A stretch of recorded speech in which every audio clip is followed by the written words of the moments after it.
Bonjour à toutes et à tous et bienvenue dans ce nouvel épisode d'Agora par Auréa, le podcast qui donne la parole à celles et ceux qui font le digital commerce. Aujourd'hui, j'ai le plaisir d'être avec Laurent. Bonjour Laurent. Bonjour Cédric. Laurent Ménager, donc toi, tu es directeur de la stratégie, de l'innovation et de la transformation chez Colissimo. Ce que je te propose, c'est que je vais raconter un petit peu ton parcours et puis ensuite je vais te laisser la parole. Donc moi, quand j'ai préparé ce podcast, ce que j'ai vu, c'est que tu as un parcours qui est assez teinté colis, on peut dire, puisque du coup, tu as commencé, tu me corriges si je dis des bêtises, mais tu as commencé donc, chez FedEx pendant environ une quinzaine d'années, ensuite chez deux autres acteurs qui sont Christian Salvezan et Colipost, et ensuite un passage chez Mediapost pendant 8 ans. Et désormais le groupe La Poste, où tu officies chez Colissimo. Est-ce que ça c'est correct ? C'est presque correct. Pour FedEx, c'était plutôt une entreprise qui s'appelait TAT Express, mais qui a été rachetée par FedEx, mais après mon départ. Okay. Je n'ai pas travaillé directement pour FedEx, mais aujourd'hui, effectivement, c'est Fédéral Express qui la détient. Okay. Bon, en tout cas, ce qu'on voit, c'est que ça fait du colis livré. Ça, je pense que tu vas nous en reparler aujourd'hui. Et après, il y a une deuxième partie de ta personne qui est un trailer invétéré. Donc je crois que tu as fait l'UTMB cette année. Et donc ça, peut-être qu'on aura l'occasion d'en reparler un peu plus tard dans le podcast. Un modeste trailer, mais avec plaisir. Un modeste trailer. Parfait. Est-ce que tu peux nous présenter en quelques mots Colissimo et ce que tu fais du coup aujourd'hui en tant que patron de la strat de l'Inno chez Colissimo ? Bien sûr. Donc Colissimo, c'est l'entreprise leader sur le segment de la livraison, sur ce qu'on appelle le segment du particulier, à la fois sur les flux B2C, on va pas mal en parler aujourd'hui avec le développement d'e-commerce, mais également toute la partie C2C et notamment tout ce qu'on peut entendre autour de l'économie circulaire. Donc quelques chiffres quand même pour situer Colissimo, c'est à peu près 2,6 milliards de chiffre d'affaires. On est 4200 personnes à travailler au sein de la BU, mais auquel il convient quand même d'ajouter notamment la partie des facteurs. C'est 65 000 facteurs en France qui desservent tous les jours les colis aux particuliers. Historiquement, on était sur une promesse plutôt qui était 48 heures. Aujourd'hui, c'est plus tout à fait vrai puisqu'on a fait évoluer notre réseau plutôt vers une dimension 24-48 heures. Pourquoi ? Parce que c'est aussi une tendance forte du marché de pouvoir accélérer les flux. Et cette année, par exemple, on aura délivré à peu près 42% des colis en J+1. Voilà, on intervient plutôt sur le segment 0,30 kg. On a un poids moyen colis qui est assez faible, autour de 1,4. Et puis, on a aussi une partie internationale, mais je crois qu'on en reparlera tout à l'heure. Ouais. Ok, donc un acteur assez clé. Donc tu dis plus de 40%, c'est ça, des colis livrés aujourd'hui en France ? Alors aujourd'hui, on a une part de marché, effectivement, qu'on le prend sur le segment du X2C, donc B2C et C2C, plutôt à 40%, donc plutôt quand même un leader bien installé, même si au tout début, on était un peu plus seul sur ce marché-là. D'autres sont venus, on a eu d'autres compétiteurs. Mais on reste quand même un acteur très signifiant, en tout cas sur la partie du domestique. Ok. Et du coup, Laurent, ton rôle aujourd'hui en tant que patron de la strat, de l'Inno et de la transformation, il consiste en quoi chez Colissimo ?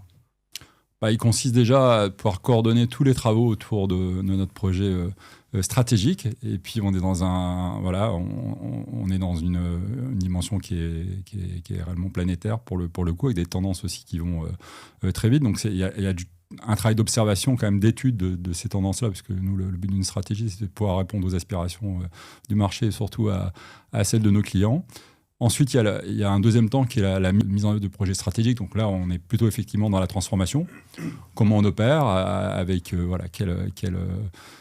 quel programme clé on va avancer, et puis comment on arrive à coordonner en fait l'ensemble de ces travaux stratégiques. Et puis l'innovation, c'est une couche supplémentaire, mais qui sert l'ensemble finalement, qui sert aussi notre projet stratégique, parce que l'innovation est un vecteur pour nous de croissance, et on le verra aussi un peu plus tard. En tout cas, il irrigue l'ensemble de ces éléments. Donc voilà, c'est un peu avec ces trois composantes, en tout cas, qui m'ont été confiées, que j'essaye d'avancer. Vaste programme. Ouais. Moi, je voulais revenir un peu sur l'histoire de Colissimo. Donc, en 2025, Colissimo, vous avez fêté les 30 ans de la société, en étant un acteur qui a accompagné en fait, le développement de l'e-commerce en France et au-delà. Est-ce que tu peux nous expliquer, nous raconter comment est-ce que Colissimo est devenu un acteur si incontournable sur le sujet ? pour toi? Alors en fait, Colissimo a été créé même en 1989, donc avant en tout cas le premier colis identifié, je crois, qui était un CD de Sting à l'époque sur un site de e-commerce. Pourquoi on était là? Parce qu'on était avec les acteurs historiques qui étaient l'antichambre finalement du e-commerce, qui étaient les acteurs de la VPC, qui étaient pas mal domiciliés d'ailleurs dans le nord de la France. Et donc on a commencé à se développer autour de ces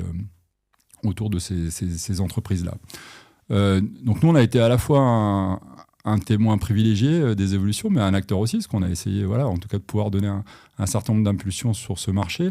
Et c'est vrai que le e-commerce, quand on interroge les Français, c'est en tout cas en classement, en tout cas des évolutions qui ont vraiment modifié la vie des Français. Ça arrive en 3e rang, juste derrière l'Internet haut débit et le smartphone, qui sont en fait 2 vecteurs hyper importants finalement qu'on compose avec le e-commerce. Donc c'est assez amusant quand on les emboîte. L'étude, elle était avant l'arrivée de ChatGPT ou après, tu penses? Elle était pendant, je pense, c'est quand on a refait ça, parce que c'était l'année dernière, donc ChatGPT était déjà assez présent. Et on peut rajouter, en tout cas, c'est un peu les 3 révolutions qu'on a eues. La dernière étant celle de la crise du Covid, qui a été quand même un accélérateur de l'usage du recours au e-commerce et qui ont favorisé en tout cas toutes les entreprises qui pouvaient travailler autour de ces entreprises-là. Ok. Effectivement, là, ce qu'on voit, nous on accompagne beaucoup de marques e-commerce chez Auréa, on voit qu'il y a une accélération et on va en reparler un petit peu avec pas mal de tendances qui sont en train de bouleverser radicalement la manière dont les consommateurs achètent. J'imagine que sur le marché, sur le secteur du colis, du transport et du colis, il y a pas mal de mutations aussi. Je ne peux pas croire que c'est quelque chose qui reste statique. Aujourd'hui, c'est quoi, toi, ton regard sur les challenges ou sur les grands défis, qui s'offrent à vous? Alors d'abord, on a la chance, l'opportunité d'être sur un marché qui reste quand même en forte croissance. Quand même, un chiffre pour l'illustrer, en tout cas le marché des colis provenant du e-commerce, quand on se concentre sur la partie marchandises et hors alimentaire, a doublé sur les 10 dernières années. C'est aujourd'hui un marché d'1,7 milliard colis, donc c'est quand même considérable. Le taux de pénétration du e-commerce en France, c'est 15%, quand on est sur ce concentration, qui n'est pas un des plus forts d'Europe. Ça reste pas, c'est pas le plus élevé comparé au UK, etc. Un des plus faibles, UK c'est 42%, l'Allemagne c'est le double de nous, c'est 30%. On est même derrière d'autres pays comme l'Italie ou l'Espagne. Donc on sait qu'on a également un certain nombre de marches encore à pouvoir franchir sur la conversion finalement sur le taux d'usage. Donc ça c'est déjà peut-être la première tendance, c'est un marché quand même qui a une forte dynamique quand on se projette. C'est un peu en ce moment notre actualité d'essayer de construire en tout cas un projet autour de 2030. C'est une croissance de l'ordre entre 5 et 6%, tel qu'on le voit en tout cas sur la partie du marché français.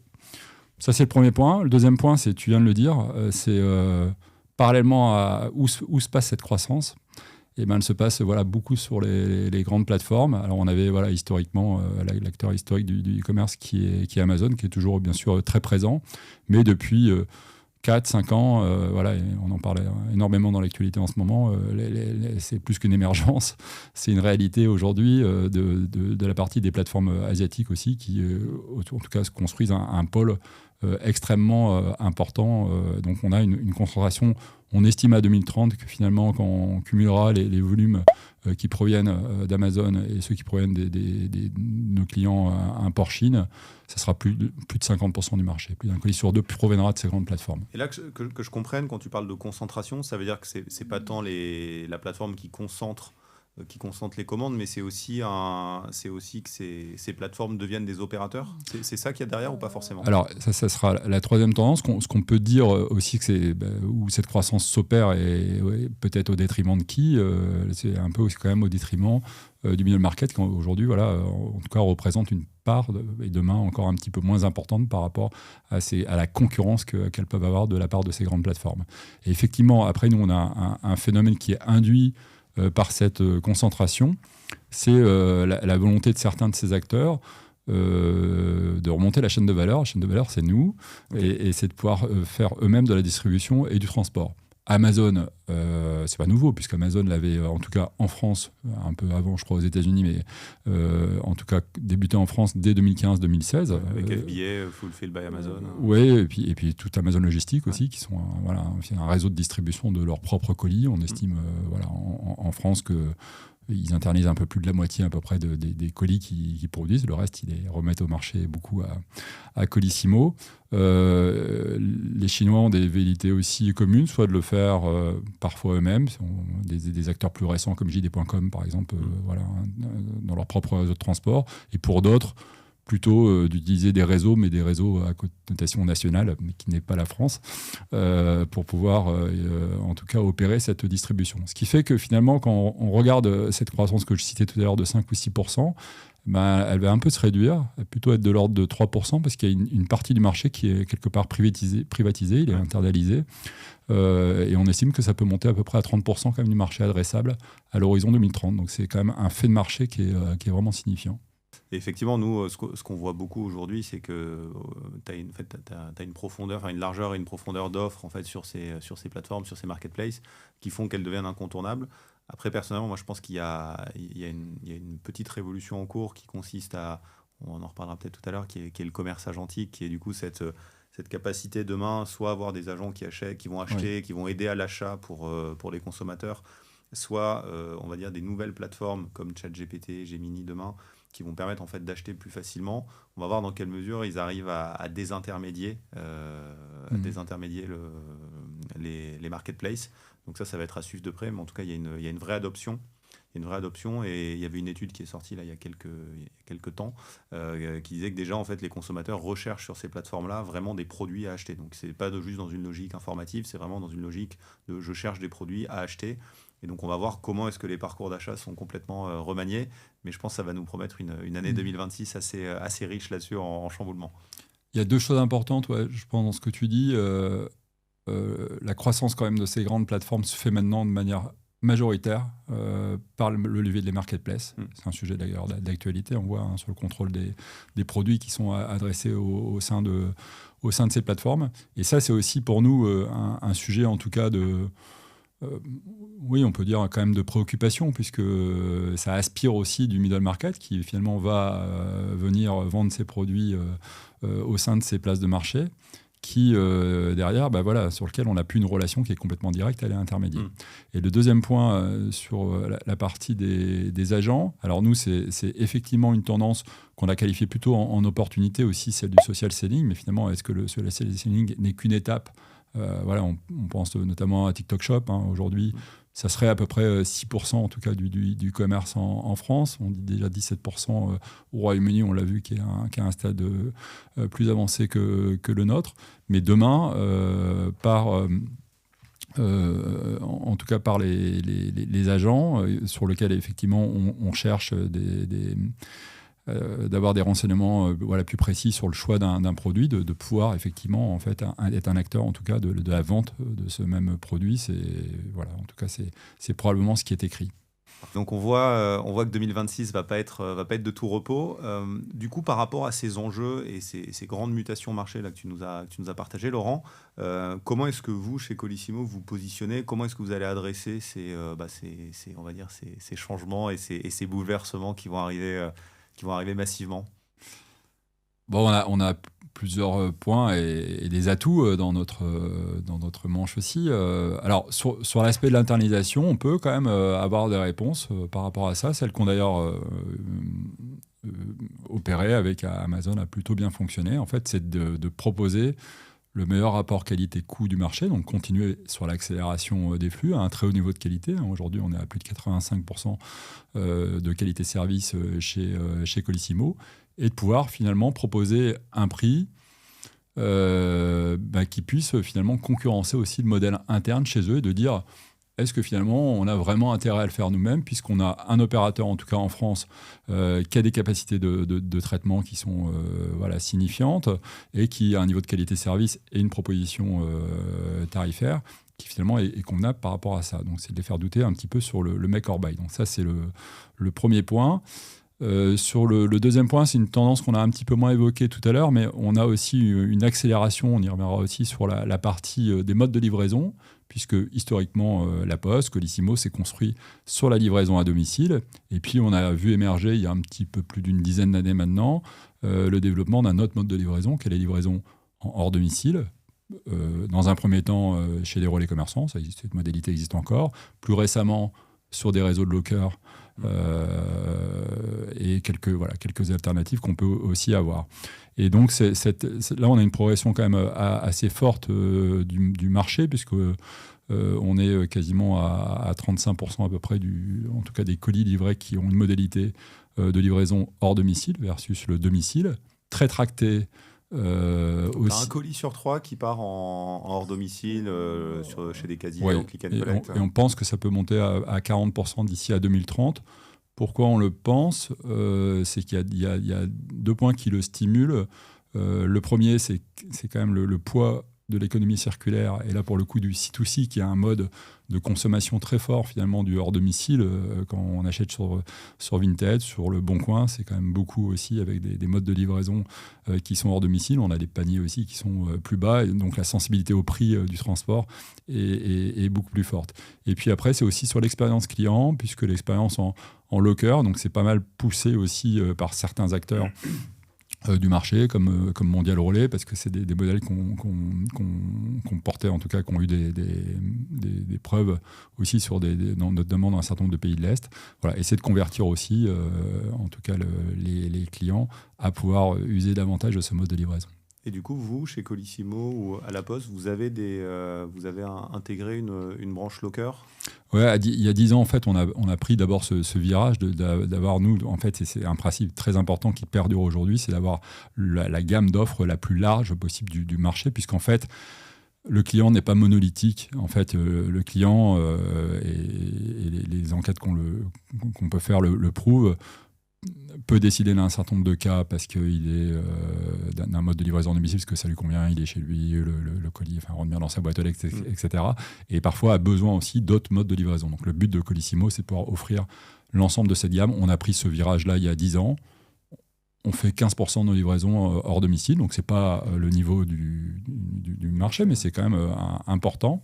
Et c'est en croissance quand même plus forte que les volumes qu'on peut faire à domicile. Voilà, on l'a dit aussi, il y a une sensibilité au prix, en tout cas le prix qui est affiché aussi sur ces plateformes et le prix auquel on le vend aussi à ces plateformes d'une livraison à domicile. Il y a un écart de prix entre la livraison à domicile et hors domicile qu'on essaie de garder. Voilà.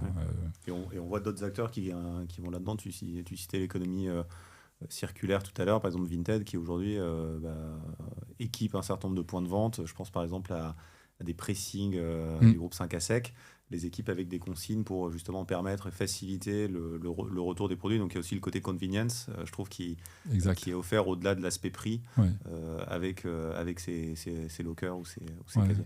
Alors, c'est vrai, Vinted le fait. D'ailleurs, je n'ai pas cité Vinted comme un acteur de l'internalisation, parce que Vinted a aussi une solution de transport et capacitaire avec Route by Vinted. Et nous, sur la partie, pour être complet, sur la partie du hors domicile, donc, dans le groupe La Poste, on est adossé à un réseau unique, qui est le réseau Pick-up, qui propose quand même le réseau le plus dense là-dessus, avec plus de 30 000 points entre les relais commerçants et ses consignes, a fait un effort d'investissement très fort sur cette partie consigne. Je crois qu'on doit être à 6 000 lockers là, pour pouvoir suivre en tout cas l'appétence que peut développer les clients sur ce mode de livraison. Alors moi j'ai une question, Laurent, quand je t'écoute nous raconter cette partie domicile hors domicile, on entend tout et son contraire à ce sujet. On entend qu'il y en a un qui est plus vertueux que l'autre d'un point de vue environnemental. Parfois j'entends complètement l'inverse. J'ai le plaisir d'être avec toi aujourd'hui. Pour celles et ceux qui nous écoutent, est-ce que tu peux nous donner ton point de vue sur aujourd'hui qu'est-ce qui est le plus vertueux ou quelle est la réalité, en tout cas, de l'empreinte carbone sur ces livraisons domicile ou hors domicile ? Alors, tu as raison de dire, on entend tout et son contraire. On travaille beaucoup, nous, quand même, avec l'ADEME, avec l'AFNOR, pour trouver quand même une norme aussi qui permet, et c'est valable aussi pour le domicile, de mesurer la réalité de l'empreinte carbone de chacun. On a un groupe La Poste, qui est très engagé sur ce sujet-là depuis de très, très nombreuses années. Et en tout cas, on on travaille avec nos confrères, avec nos clients pour pouvoir aussi éclairer, en tout cas que le client puisse avoir une lecture éclairée. Ce qu'on peut dire aussi sur ce même sujet, c'est que effectivement c'est quelque chose d'important pour le client destinataire. Ça arrive en troisième rang derrière le prix. Ouais. C'est pas une surprise. La qualité de service et après l'impact environnemental. Le petit hic pour l'instant, c'est est-ce que le client est prêt à payer finalement un surcoût, en tout cas sur des investissements de décarbonation plus importants sur des modes. Là, c'est beaucoup plus compliqué, personne, donc, ni côté chargeur, ni côté destinataire. Donc finalement, c'est aux opérateurs de transport de pouvoir, en tout cas, assumer leurs convictions et absorber ces coûts. Pour revenir sur la question que tu me posais sur cette partie hors domicile, en fait, c'est un peu plus compliqué que cela, puisque souvent, les acteurs qui communiquent sont des pure players sur leur domicile, donc ont tout intérêt là-dessus. Je ne fais pas de procès, en tout cas. C'est de pouvoir essayer, en tout cas, de nous faire croire que voilà, systématiquement, ce mode de livraison est plus vertueux. Sauf que on ne s'arrête pas, finalement, au moment où on a livré le point relais ou la consigne. C'est comment le client final va chercher ce colis dans le point relais ou dans cette consigne.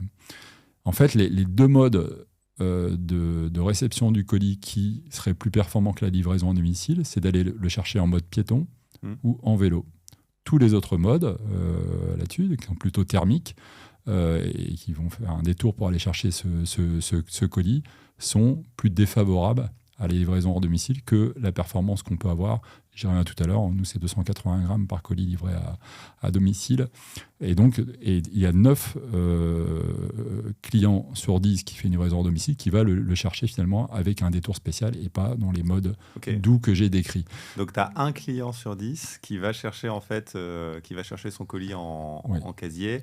Avec à pied ou en vélo, et tout le reste est plutôt avec un détour, avec du coup du thermique. Ou en relais commerçant, tout ça c'est quand même à moyenniser, parce que si on est dans des grands centres urbains comme Paris, on peut penser en tout cas que le mode piéton et vélo est davantage utilisé que dans des secteurs plus ruraux.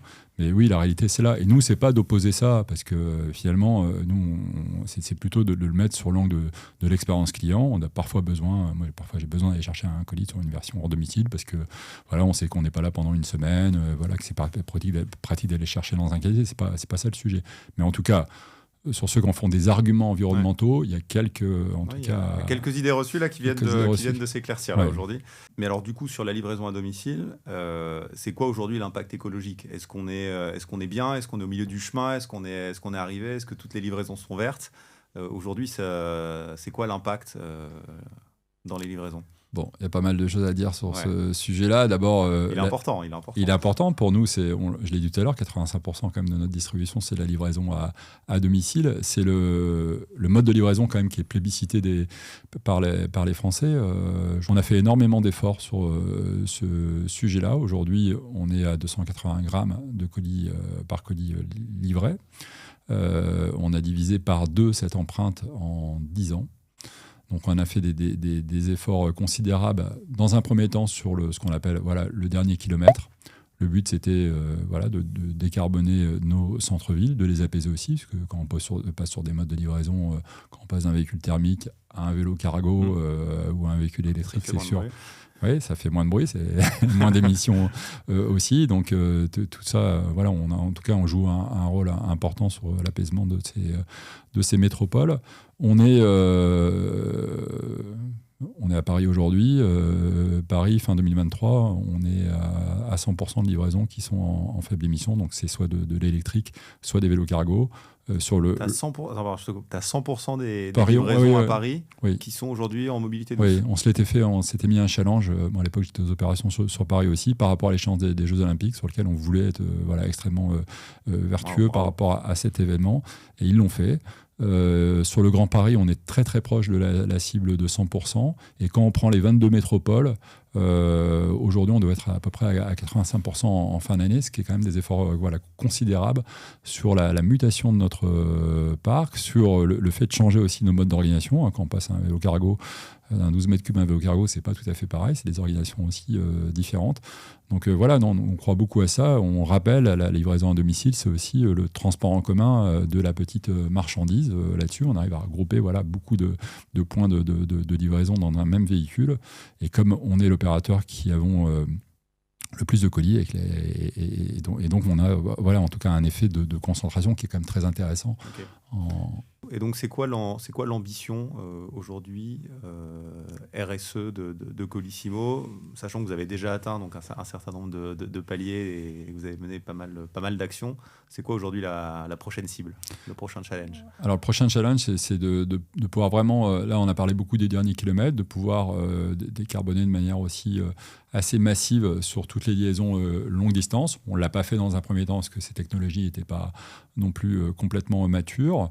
Elles le sont pas encore complètement aujourd'hui. On ne sait pas si demain, est-ce que ce sera un camion électrique, un camion à l'hydrogène. Nous, on s'est en tout cas engouffré quelque part sur tout ce qu'on pouvait faire en termes de carburant alternatif.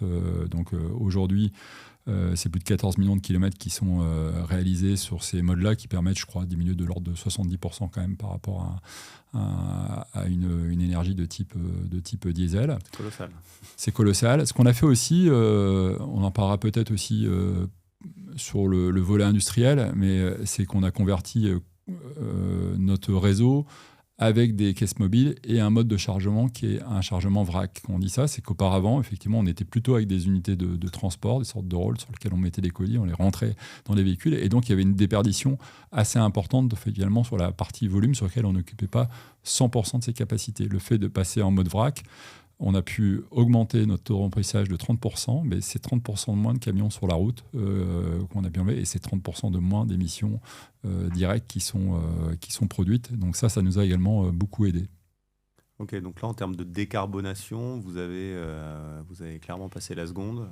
Vous faites partie aujourd'hui des locomotives un peu en France là, sur le sujet. On pense qu'on a l'empreinte la plus faible du marché, comme je te l'indiquais tout à l'heure. Après, il faut vraiment qu'on ait maintenant le même thermomètre pour tout le monde pour en apporter une preuve définitive à l'ensemble des acteurs. On travaille aussi pas mal sur des éco-scores qu'on peut communiquer auprès des chargeurs qui peuvent aussi mettre cette information dans le tunnel de commande pour éclairer le destinataire sur le choix qu'il peut faire et sur les modes de livraison. On parlait tout à l'heure de domicile, hors domicile, en tout cas d'avoir un choix éclairé au moment de faire sa commande s'il a une sensibilité très forte sur cet aspect environnemental. Mais ça, c'est clair que c'est un ADN très fort du groupe La Poste qui mobilise beaucoup les équipes sur lequel en tout cas chacun est très fier de pouvoir y travailler.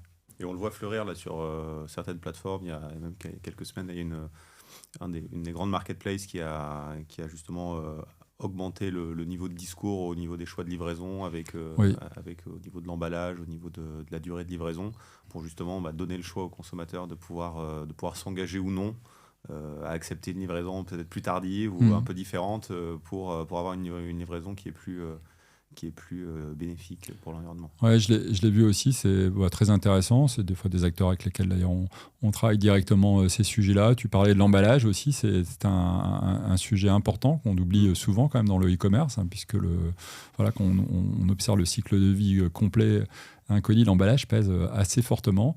Donc on a des solutions aussi qu'on propose d'emballage réutilisable, qui peuvent être utilisées par un certain nombre de nos clients.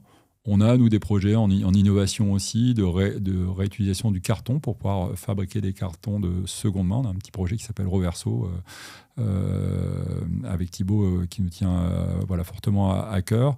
On fait un certain nombre de sujets aussi sur le périphérique, qui n'est peut-être pas notre responsabilité finalement immédiate, mais on a une responsabilité qui est quand même induite, et en tout cas qui nous permet de travailler de manière partenariale ces sujets avec nos clients. Et du coup, c'est intéressant que tu parles de ces initiatives parce qu'effectivement, on voit un certain nombre de startups ou d'acteurs qui vont très convaincus, qui vont essayer d'aller changer les habitudes par exemple sur la consigne, sur du réutilisable. Donc moi, j'entends que vous travaillez avec ce type d'acteurs. Aujourd'hui, comment est-ce que un groupe comme La Poste, qui peut paraître grand, tentaculaire, arrive en fait à innover aux côtés ou avec ces startups-là? Comment est-ce que concrètement tu mets ça en place avec ton équipe? D'abord, il y a un dispositif aussi au sein du groupe qui existe pour avoir une veille sur ces startups. Ouais. Des fois, on s'y engage. On a des programmes aussi d'investissement au sein de ces startups. Peut-être que demain, il y a une licorne aussi qui se cache derrière elle. Et puis, c'est un peu ce que j'évoquais sur un autre sujet aussi, c'est le make or buy. C'est de dire, des fois, on a intérêt à pouvoir, parce qu'on a des actifs qui sont assez intéressants dans l'entreprise, à internaliser certains projets d'innovation et parfois c'est très intéressant de les développer plutôt en partenariat. Donc d'ailleurs nous c'est historiquement la direction de l'innovation, c'est direction de l'innovation et des partenariats pour pouvoir effectivement nouer des alliances qui sont intéressantes sur des savoir-faire qu'on n'a pas, mais sur lesquels nous on a aussi à l'autre bout de la chaîne des clients qui ont un véritable intérêt à qu'on puisse en tout cas proposer et développer ces solutions. Ok, donc vous avez une direction inno, vous avez une direction innovation, vous avez du coup un fonds qui investit. On a un fonds qui investit, on a une démarche aussi d'intrapreneuriat là-dessus, c'est-à-dire que il y a un dispositif qui existe déjà depuis plusieurs années au sein du groupe La Poste, qui permet à des postiers de s'engager, enfin de proposer des projets, un jury, et s'ils sont effectivement, si on estime que l'idée est intéressante à porter, de pouvoir leur allouer un budget, de les détacher finalement de leur fonction initiale pendant un temps, qu'ils puissent creuser ce projet. Le projet Reverso qu'on a provient de ce vivier-là, celui qu'on fait sur le carton réutilisable. Okay. Donc c'est vraiment très très intéressant et ça permet finalement d'avoir une démarche entrepreneuriale, intrapreneuriale au sein de l'entreprise. Okay. Et est-ce que dans les innovations que vous avez travaillé, vous avez identifié, est-ce qu'il y en a une, il y en a d'autres que tu veux partager qui ont pour toi massivement changé la manière d'opérer ou de servir le client? Il y en a qui viennent en tête? C'est super large en fait, c'est ça qui est intéressant dans l'innovation. Il y en a qui vont servir le client, d'autres qui vont servir finalement nos équipes en interne sur des process. On a par exemple innové, on parlait tout à l'heure de la livraison hors domicile. Avec une start-up à l'époque avec qui on continue ce bout de chemin qui s'appelle PicMe. Ils ont développé un mode de livraison de voisins. Voilà, donc c'est pour ça que souvent on la situe domicile, hors domicile. Bon, c'est pas du domicile, c'est pas complètement du hors d'eau, c'est un peu entre les deux, c'est à côté de chez moi. Finalement, ça permet, en tout cas nous, dans la promesse client qu'on voulait faire, de pouvoir couvrir l'ensemble des solutions de livraison, de lui apporter en tout cas une solution supplémentaire. Après, je vais aller sur un sujet complètement différent. On a des innovations industrielles. On a créé par exemple des chantiers de petits robots. On en a sur 2 plateformes en Ile-de-France, une près de Roissy, l'autre plutôt Des chantiers de petits robots. Qu'est-ce que c'est ça? C'est des chantiers Alors c'est difficile parce qu'on est... J'ai pas une illustration vidéo avec un schéma aujourd'hui à te montrer. C'est des petits robots avec des plateaux, okay. Sur lesquels finalement on a certains colis qui ont des spectres qui finalement ne peuvent pas être forcément bien triés sur nos trieurs traditionnels qui prennent un pactolage, mais par exemple quand c'est des sachets, quand c'est des tout petits colis qui peuvent être un peu instables sur nos grands trieurs sur lesquels on a beaucoup investi. Et auparavant, donc, on créait des chantiers qui étaient plutôt manuels, sur lesquels on avait des opérateurs qui faisaient ce tri manuellement en fonction des directions. Et on a automatisé ça sur des chantiers de petits robots, donc c'est des petits robots avec des 4 roulettes, avec un plateau qui vont aller venir chercher le colis qui est scanné et sur lequel il va faire son circuit et être basculé dans un contenant sur lequel on va regrouper beaucoup de ces petits colis et ce contenant après va pouvoir être trié puisque là il aura une forme qui est cette fois-ci bien compatible sur nos grands trieurs. Okay. Voilà, c'est ça. Maintenant petit robot industriel.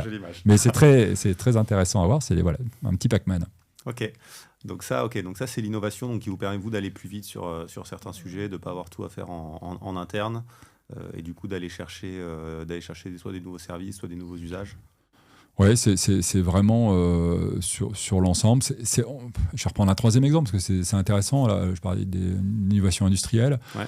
On travaille aussi avec les équipes finalement. C'est quoi travailler en 2050 dans un environnement très réchauffé? Quand on travaille dans le transport, On a des opérations de chargement dans des caisses mobiles, dans des semi-remorques. Donc déjà, quand il fait 30-35 degrés dehors, souvent il fait à 40 ou 50, ça peut monter dans ces températures-là. Comment on arrive à rafraîchir, en fait, par exemple, les unités de transport sans un recours à la climatisation? Il y a des solutions, la Diabatix en fait partie. C'est comment j'arrive à ramener de l'air frais avec un mode qui est beaucoup plus vertueux. Ce sont des sujets d'innovation, ce sont des sujets d'innovation au service de l'amélioration des conditions de travail de nos équipes. Et ça, c'est pareil, c'est des trucs quand même qui sont très sympas à travailler. On travaille sur des gilets rafraîchissants, enfin un certain nombre de choses qui nous permettent d'anticiper le futur. L'innovation, c'est aussi ça. Merci pour cette incursion dans les coulisses de Colissimo. Moi, j'adore, on pourrait passer l'après-midi à parler de ces innovations. Merci de nous donner un éclairage là-dessus, Laurent. Quand on préparait le podcast, tu m'as parlé de 2 choses en fait, qui vont être importantes là, sur l'année 2026 et à venir. Tu m'as dit, nous, on a 2 gros focus. On a un focus sur la performance industrielle et un focus sur l'expérience client. Est-ce que tu peux nous raconter un peu ce qui se cache derrière ces mots ? Oui. Je peux. Tant mieux. Je réfléchis dans quel sens je le prends. Démarrons par l'expérience client. Tout à l'heure, j'ai dit on a une proportion, par exemple, de livraison à domicile importante. Elle est challengée par la livraison hors domicile. OK, on y est. Donc, on prévoit une croissance plus importante sur ce mode de livraison. Et en même temps, sur la livraison à domicile, le groupe La Poste, Colissimo, a plus de 51% de part de marché. Donc, on pense qu'on peut peser aussi, finalement, sur ce choix-là. Pas en apportant un choix par la contrainte, mais plutôt de réfléchir qu'est-ce qu'on peut apporter comme valeur supplémentaire sur le domicile. Donc quand on travaille un peu à l'envers, de dire qu'est-ce qui peut irriter éventuellement sur la livraison hors domicile. Alors, qu'est-ce qui irrite sur la livraison hors domicile ? Je pourrais te reposer la question, mais tu pourrais très bien me répondre, de dire moi, ça m'embête d'attendre le facteur, parce que je ne sais pas complètement quand il va me livrer, ça peut me bloquer une matinée par rapport à mon agenda professionnel, c'est compliqué. Et donc je te répondrai, Cédric, qu'on travaille aujourd'hui au fait de pouvoir resserrer le créneau de livraison. On a une première étape à 2 heures. Demain, on souhaiterait atteindre le créneau d'1 heure, qui là est quand même beaucoup plus acceptable sur le plan de l'expérience client. Disant, OK, je sais qu'il va passer entre 9 et 10, je reste, après je peux caler mes rendez-vous. Et comme il est toujours très fiable, je lui fais confiance. Et voilà, donc ça, on veut en tout cas pouvoir progresser, et l'IA d'ailleurs est un vecteur aussi qui nous aide sur ces sujets-là d'apprentissage aussi, en tout cas des habitudes clients. Sur ce même domicile, on a des projets, par exemple, toujours, je reviens un peu à l'innovation, et on travaille ça avec notre branche, de la branche service colis, sur une serrure qui soit sécurisée. Aujourd'hui, les boîtes aux lettres, historiquement, seule la Poste avait l'accès. Aujourd'hui, on en a parlé tout à l'heure, il y a beaucoup d'opérateurs de livraison. Les clés sont des fois un peu dispersées dans la nature. Ça a toujours été je te coupe, Laurent, mais ça a toujours été un mythe, un secret. Est-ce que les postiers ont un pass pour rentrer Ouais. Les postiers ont non pas pour rentrer dans l'appartement, pour rentrer dans ta boîte aux lettres. Okay, c'est un T-Pass, mais pourquoi pas, demain sera peut-être, parce que si tu nous l'accordes, c'est aussi un mode de livraison aussi. Il y a un certain nombre d'acteurs qui travaillent sur ces sujets-là. Et oui, pour qu'on puisse accéder à ces boîtes aux lettres. Okay. Ouais, donc demain, je t'ai coupé. Non. Et les travaux qu'on peut mener, c'est de dire, est-ce qu'on peut pas avoir remplacé finalement cette serrure un peu mécanique par une serrure plutôt plus automatisée, notamment ce qu'on a par exemple sur les entrées d'immeubles avec la technologie Vigic, qui permet vraiment de gérer en tout cas ces accès de manière beaucoup plus sécurisée, voire pour le client final d'autoriser les accès ou de fermer les accès à sa boîte aux lettres, ou de pouvoir aussi le proposer à d'autres acteurs de son entourage quand il n'est pas chez lui pour aller retirer les colis. Voilà, ça c'est des sujets de valeur qui augmentent effectivement la possibilité en disant dans ces conditions-là, moi la livraison à domicile c'est quand même chouette, j'ai pas à aller à faire quelques kilomètres ou quelques mètres pour aller chercher mon colis, et c'est des sujets qui peuvent m'intéresser. Alors la performance industrielle, il y a 2 axes qui nous guident. Aller plus vite. Aller plus vite, c'est pas qu'on veut vraiment accélérer pour accélérer, c'est que le marché a accéléré. Par exemple, si on prend finalement en tout cas le pionnier qui est Amazon, aujourd'hui la promesse d'Amazon, en tout cas c'est ce qu'ils nous demandent, c'est toute commande passée avant minuit. Pour 90% de la population française, je veux pouvoir les livrer le lendemain, dans la journée. Voilà, une livraison en 24 heures. Donc on regarde un peu comment est configuré le territoire. C'est quand même des challenges aussi qui sont importants à relever. Donc là, on a un sujet un petit peu de design de notre réseau. Nous, on a beaucoup investi depuis 2015. On a investi, en tout cas grâce à l'appui du groupe, 450 millions d'euros dans ce qu'on appelle le schéma du recteur, c'est-à-dire à la fois les plateformes de tri, on en a fait 8 nouvelles, mais également toute la partie je vais essayer de sortir du jargon postal, parce que c'est le sous-réseau pour nous, c'est-à-dire, pour faire simple, des agences de livraison qui vont après opérer sur le dernier kilomètre. Donc on a, sur les plateformes de tri par exemple, innové en mettant des doubles trieurs, c'est des trieurs qui sont superposés, qui nous permettent finalement de trier beaucoup plus de colis en moins de temps. On traite sur ces nouvelles plateformes 30 000 colis à l'heure. Donc on voit, là on est au moment où on se parle, la peak période a démarré avec des accroissements de 30, de 50% des volumes par rapport à des journées, on va dire, plus traditionnelles. Donc on a besoin de cette puissance de tri pour aller plus vite et pour pouvoir faire plus de J+1. Donc ça, c'est le premier point, c'est de pouvoir accélérer. Le deuxième point, c'est un challenge économique, et on l'a évoqué tout à l'heure.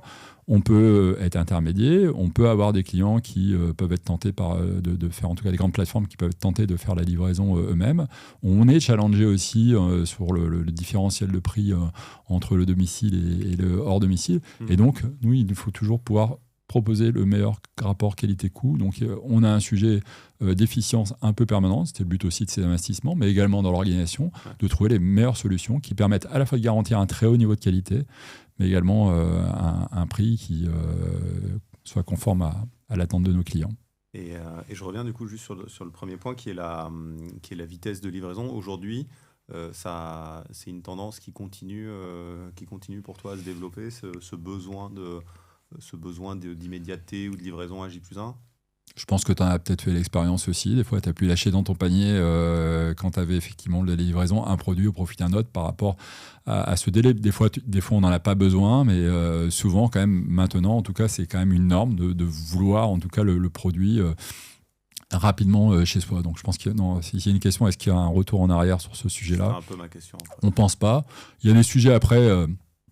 Tu l'as effleuré tout à l'heure, je pense, sur l'aspect environnemental, qui sont proposés aussi par certaines plateformes, de concentrer les colis.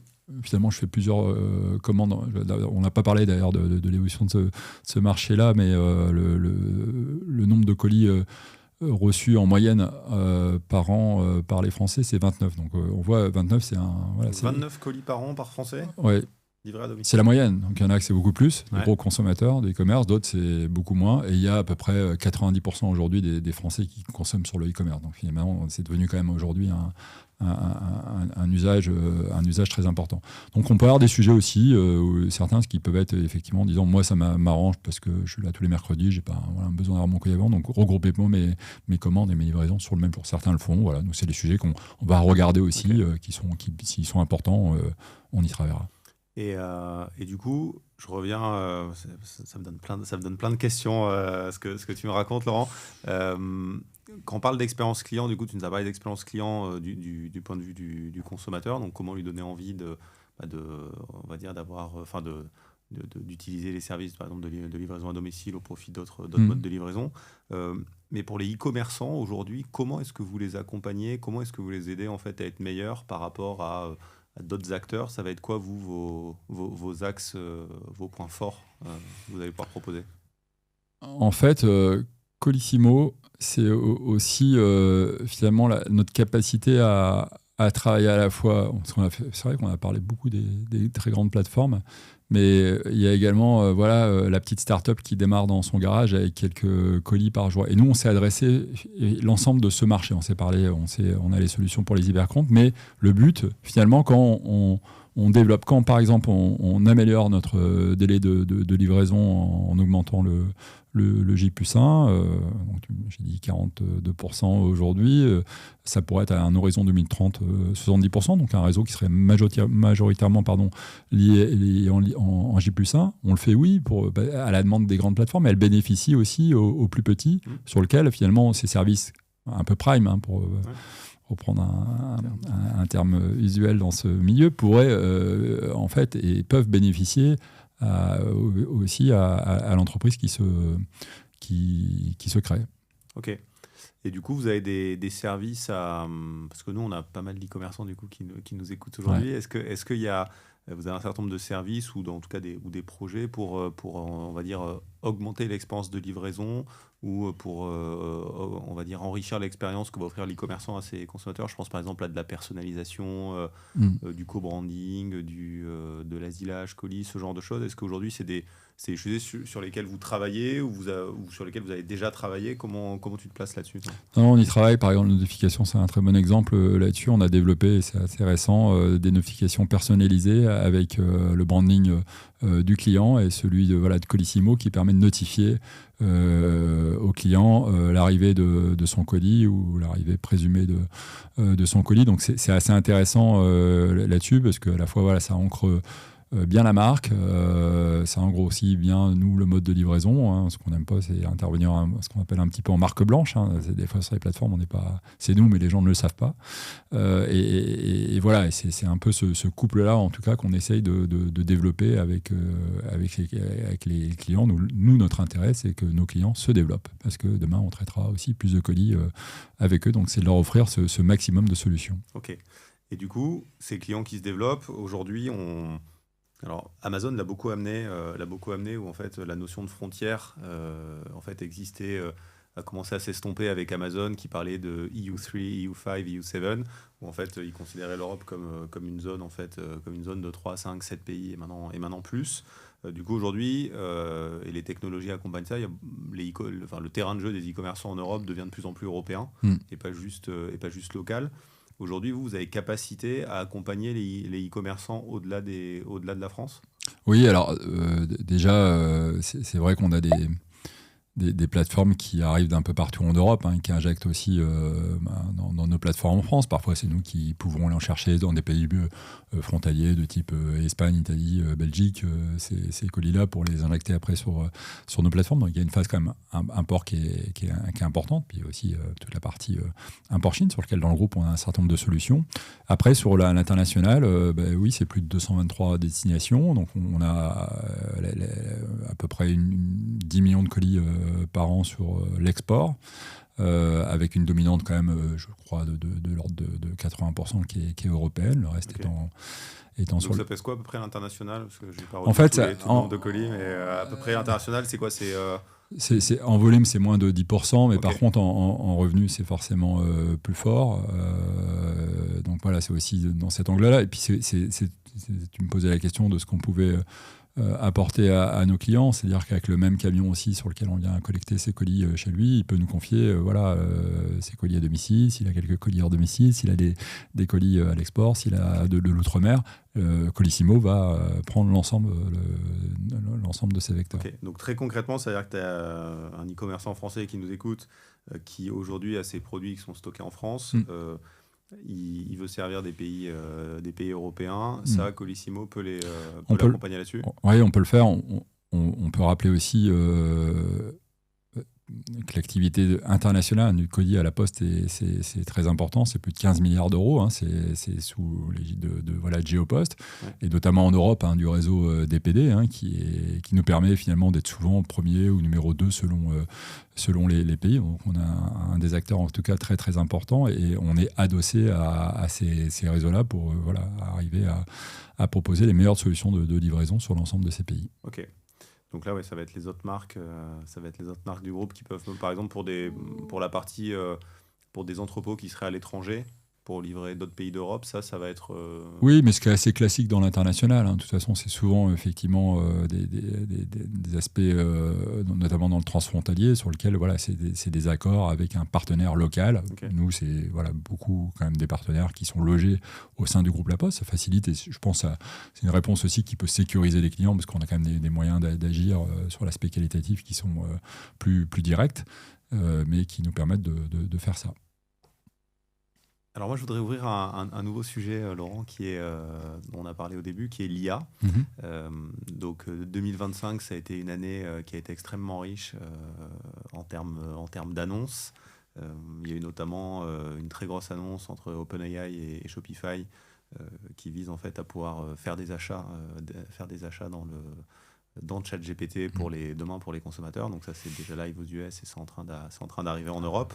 Donc il y a eu des énormes bouleversements, mais l'IA, c'est pas que pour les consommateurs, c'est aussi pour les entreprises, pour les collaborateurs. Ça change énormément de manière de travailler. Tout à l'heure, tu parlais d'efficience, donc c'est un des cas d'usage. Aujourd'hui, avec tout ce qui se passe sur l'IA, est-ce que vous avez commencé à mettre en place des choses? Est-ce qu'il y a des cas d'usage, donc on entend beaucoup parler. Est-ce que vous avez des cas d'usage aujourd'hui avec de l'IA que tu as envie de partager avec nous, sur lequel vous êtes fiers ou sur lequel vous êtes encore en train de vous développer? Alors sur la première partie, sur la partie que ce sera un nouveau canal de vente, incontestablement. Voilà, nous on pense que c'est une nouvelle opportunité de développement. Donc on regardera aussi, c'est un peu dans le prolongement du social selling, ce que ça peut apporter. Et effectivement, comme tu l'as indiqué, c'est des sujets qui ont été très embarqués par les entreprises, mais sur lesquels nous, on a effectivement déjà lancé un certain nombre de cas d'usage, mais ce qu'on souhaite vraiment amplifier dans le cadre de notre futur projet stratégique. Qu'est-ce qu'on a pu faire qui pourrait parler? On a utilisé par exemple les technologies du jumeau numérique pour superposer des réseaux. Il y a plusieurs réseaux de transport au sein de la Poste. Et pour finalement arriver à projeter et à superposer ces réseaux et de regarder s'il y a des synergies qui sont intéressantes à faire en termes d'optimisation de transport et d'optimisation également de la distribution. Donc ça, c'est quand même des accélérateurs pour nous d'études et d'optimisation.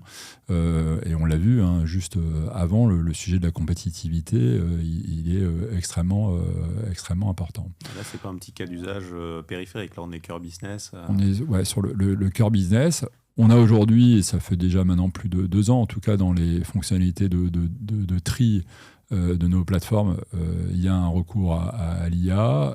Ça permet de nous aider des fois à lire des étiquettes qui sont un peu défectueuses, par exemple, d'arriver à retracer un certain nombre d'adresses. Donc ça, c'est des choses importantes qui nous aident à gagner du temps, parce que finalement, le colis n'est pas satellisé sans savoir où elle est dans la chute. On arrive à trouver une résolution qui est beaucoup plus rapide par rapport à ça. C'est des sujets, je vous dis qu'on est en peak période aussi en ce moment, qui peuvent être liés à la maintenance. On a des colis sur certains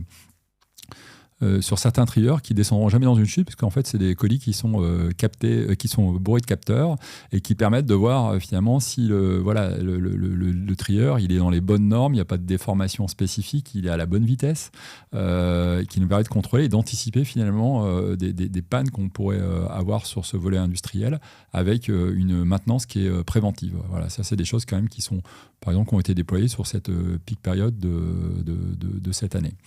Et après, en fait, nous, on a essayé de travailler de manière assez pragmatique. On a identifié un peu des sensibilités data dans chacune des directions pour voir les cas d'usage qu'on pourrait identifier qui seraient intéressants de travailler avec l'IA. On en a fait quand même identifier plus d'une centaine. Donc ça, c'était un boulot avec vos équipes pour identifier du coup les cas d'usage dans les différents services. Oui, sachant que on veut être aussi une entreprise vraiment data-driven, donc ça veut dire que, et ça on se le répète assez souvent en interne, que avant de mettre effectivement les solutions en place à base d'IA, il faut qu'on ait une data qui soit bien sélectionnée, bien propre. Donc on a un travail qu'on poursuit aussi sur cette partie-là. Sur ces 100 cas d'usage, et qui étaient vraiment dans des sujets très différents, ça peut être des sujets d'expérience client, de facturation, d'optimisation industrielle, de portail fournisseur. Enfin, vraiment, il y a beaucoup de cas. On a, nous, en tout cas, identifié 6 qu'on souhaiterait mettre en place dès 2026, que c'est un peu ça, en fait, c'est l'idée maintenant du passage à l'acte un peu plus amplifié. Bon, il y a des sujets de financement aussi, parce que même s'il y a des ROI, ils ne sont pas toujours dans un cycle de 12 mois, donc il faut arriver aussi à pouvoir trouver le cash nécessaire pour pouvoir porter ces projets-là.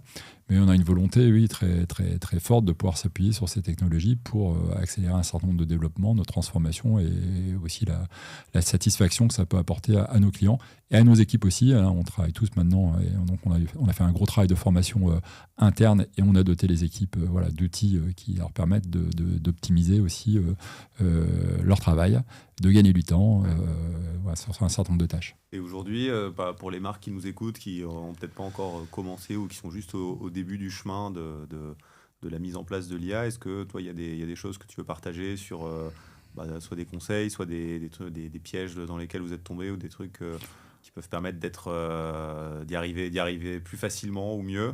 Est-ce que tu as envie de partager c'est un peu peut-être la même chose que sur la conduite de projet. C'est pas d'aller directement de la problématique à la solution et bien de franchir les différentes étapes et de voir si effectivement le recours en tout cas à un outil IA est la solution à la problématique. Et le point, et moi je trouve que ça a bien marché, c'est quand même d'élargir vraiment la communauté. L'IA, c'est pas qu'une affaire de DSI ou d'IT, ça concerne vraiment tout le monde et c'est de pouvoir avoir un échange le plus large possible sur les cas d'usage intéressants. Après, il y a forcément des sélections à faire, des priorités. Qu'est-ce que ça va vraiment nous apporter? Est-ce que j'en ai besoin?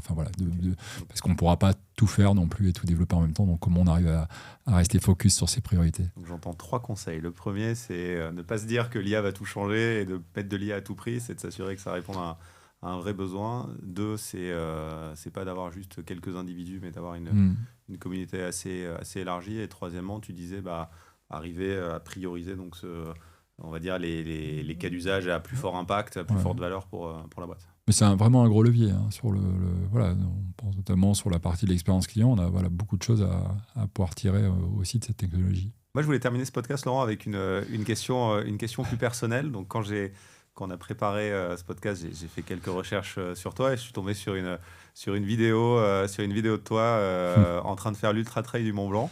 Donc, la question que je voulais te poser, c'était aujourd'hui, on voit un gros engouement autour de l'Ultra Trail. Moi, je pense que ça fait quelques années que tu as cette passion. Est-ce que tu peux nous partager un petit peu les ressorts derrière cette passion? Qu'est-ce qui pour toi, en quoi c'est un moteur pour toi?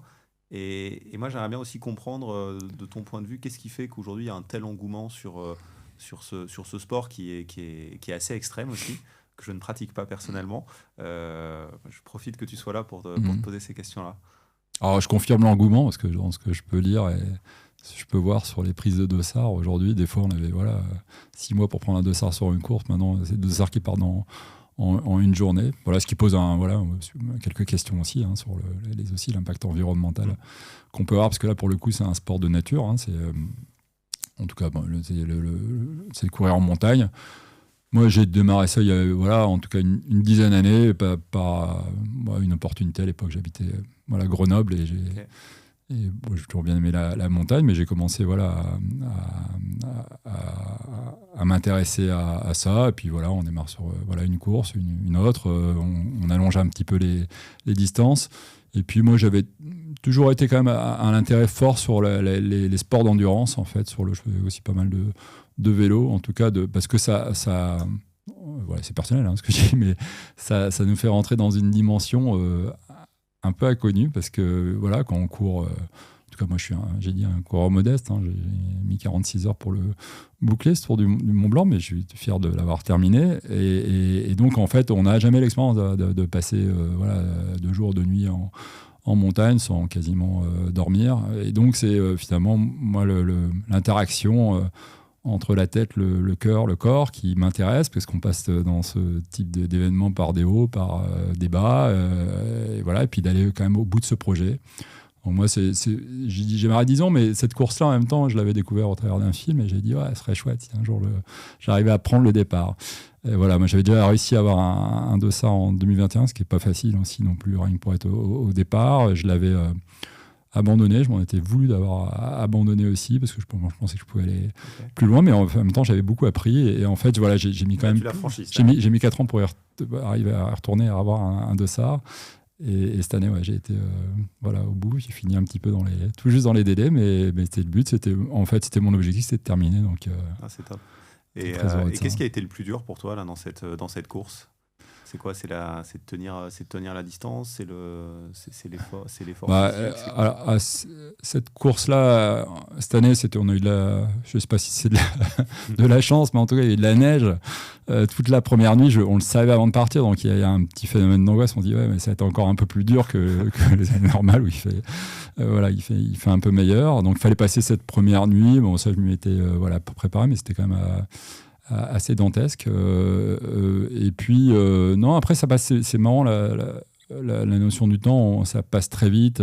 Finalement, même si ça paraît long comme ça, de courir aussi longtemps, autant de kilomètres. Mais après, j'ai eu une fin de course qui était un petit peu plus difficile, parce que j'ai un peu plus de mal à m'alimenter. Et voilà, on a besoin de carburant aussi. Hein, il y a beaucoup de carburant dans ce sport. Et donc, j'avais peur d'échouer si près du but, où j'étais pas loin. Donc voilà, et puis j'ai un entourage qui était très sympa. J'avais ma fille, ma femme qui étaient pas loin, qui m'ont dit allez Laurent, faut le finir, c'est ton rêve, va au bout et voilà, c'est fait. Donc maintenant il faut que je arrive à trouver autre chose. Le prochain challenge, ça je te laisse y réfléchir. Et du coup, peut-être parce qu'on n'a pas tous les jours un finisher de l'UTMB avec nous, pour celles et ceux qui ont envie de faire ce projet-là, tu as un conseil à leur donner ou un... Faut être patient en fait, faut vraiment moi je l'ai été aussi, hein, mais il faut vraiment être progressif. D'abord, c'est quand même il y a un sujet d'intégrité physique, donc le corps, c'est pareil, il faut qu'il apprenne au fur et à mesure, donc il faut augmenter les distances, pas tout de suite à l'ultra, c'est quand même très difficile. C'est un apprentissage de plusieurs années. Et l'apprentissage, il n'est pas que sur la performance physique aussi. Il faut apprendre de soi sur les aspects mentaux, savoir comment gérer aussi ce que je disais. C'est ces moments qui sont plus difficiles. Il y a le sujet de l'alimentation. Enfin, il y a un certain nombre d'expériences à faire, à avoir. C'est un sport d'expérience parce qu'on trouve des gens un peu plus vieux dans ce sport-là. Et c'est rigolo. Mais oui, c'est de pas être pressé et de le faire pour soi. Je pense que c'est aussi important. C'est peut-être le petit warning que je le mettrais dans le développement très fort de ça et de la performance. Pas le faire moi, c'était un chemin qui était assez personnel. Parfait. Laurent, merci d'avoir levé le voile sur cette partie plus personnelle. Et merci infiniment pour ton temps aujourd'hui et cet échange. Je te souhaite le meilleur. Merci beaucoup, Cédric. Ciao. Au revoir.